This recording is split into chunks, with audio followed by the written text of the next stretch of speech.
નમસ્તે મિત્રો, હોલિકા દહન પર્વની આપ સૌને ખૂબ ખૂબ શુભેચ્છાઓ. હું ડૉક્ટર અનિલ, હોમિયોપેથિક ફિઝિશિયન. આજે 2 માર્ચ એટલે કે world tin mental wellness day તરીકે મનાવવામાં આવે છે. એટલે કે જે કિશોરાવસ્થાની માનસિક સ્વાસ્થ્યનું જે સંભાળ છે એ કઈ રીતે રાખવું અને શા માટે જરૂરી છે, આજે આપણે એના વિશે વાત કરીશું. આ દિવસનો હેતુ કિશોરોમાં એટલે કે જે 12થી કરી અને 19 વર્ષની વચ્ચેના જે બાળકો છે એમની માનસિક સ્વાસ્થ્ય માટે જાગૃતતા ફેલાવી, ભય અને શરમ દૂર કરવી અને એમને યોગ્ય સમયે મદદ લેવા માટે પ્રોત્સાહન આપવાનો છે. કિશોરાવસ્થા એ માનસિક, શારીરિક અને સામાજિક વિકાસનો મહત્વપૂર્ણ સમયગાળો છે. કિશોરાવસ્થામાં થતા કેટલાક માનસિક પ્રોબ્લેમો જેવા કે ચિંતા, ભય, ડિપ્રેશન, ભૂખ ન લાગવી, નશાની લતે ચડી જવું, આત્મવિશ્વાસની કમી, તણાવ અને થાક અનુભવવો, પોતાને નુકસાન પહોંચાડવાની ભાવના વગેરે.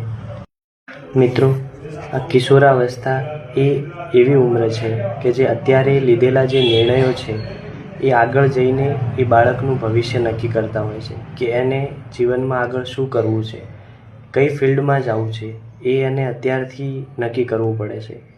તો દરેક માતા પિતાને મારી એક અપીલ છે કે તમારા બાળકથી તમે એટલા જોડાયેલા રહો, એક મિત્ર તરીકે, એક સાચા સલાહકાર તરીકે, કે તમારું બાળક કઈ દિશામાં જઈ રહ્યું છે, એની મેન્ટલ પરિસ્થિતિ, મેન્ટલ હેલ્થ અત્યારે શું છે એના વિશે જાણો.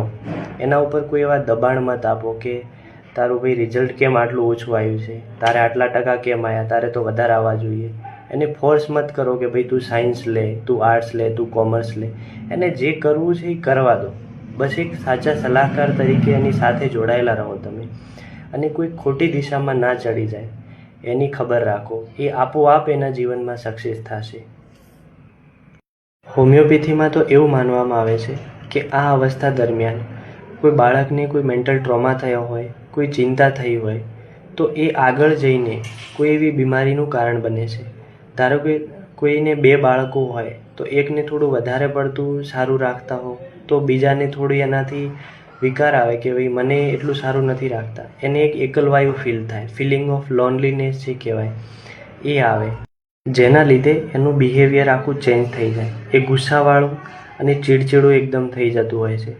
તો માટે બધા પેરેન્ટ્સને મારી એક અપીલ છે કે તમારા બાળક સાથે એટલા જોડાયેલા રહો કે કોઈ પણ વાત હોય તો એ સીધી તમને કરી શકે અને ફ્રીલી થઈને એના જીવનના દરેક નિર્ણયો લઈ શકે અને એનું ભવિષ્ય સુધરી શકે. ધન્યવાદ.